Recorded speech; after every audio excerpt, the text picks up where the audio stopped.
War is hell. It can change the lives of people forever. And it can even change the course of a city's history. Ako po si Carlos Celdran, and this week's episode of Kwentong Kanto is about war and the walled city of Intramuros. In 1762, the British sailed to Manila and surrounded it. They breached the southernmost flank of the walls, east of the Baluarte of San Diego, and for 2 years, they occupied Manila. The British recognized the need of the walls to be improved. So in 1769, Dionisio O'Kelly, a military engineer, proposed the deepening of the moat fronting the sea and adding parapets to the walls. By 1772, a moat had been dug separating Fort Santiago from the rest of the city. Finally, at the end of the 19th century, Intramuros remained as a center of religion, education, and civic activities of the city. And when the Spanish left at the end of the 19th century, Intramuros was already losing its glitter and glamour, but remained essentially the home of the ecclesiastics and civil servants and educational institutions of Manila.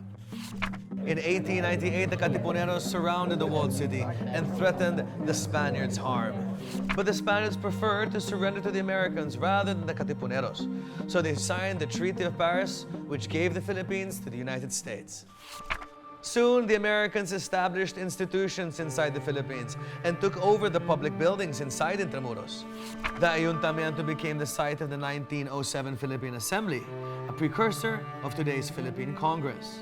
In 1904, in an attempt by the Americans to improve the conditions of Intramuros, the walls were breached to accommodate better traffic flow. An opening was made at the end of Calle Victoria, damaging the Ravellín de Recoletos and demolishing the stretch from the Aduana or Customs House all the way to Fort Santiago.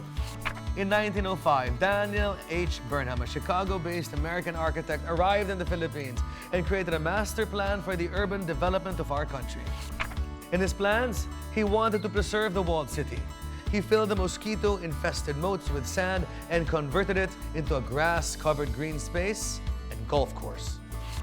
This moat became the Municipal Golf Course of Manila, also known as the Intramuros Golf Club, one of the oldest golf courses in the city of Manila. In 1932, civil government buildings and other government-owned buildings had moved out of the walled city, but many transit houses for students remained. And perhaps that is a great irony of the history of Intramuros. Because although it may seem that walls hinder us from connecting to one another, it seems that the walls of Intramuros have helped us connect to ourselves and our past.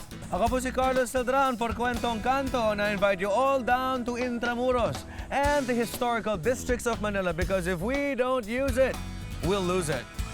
Hasta luego, and see you next time.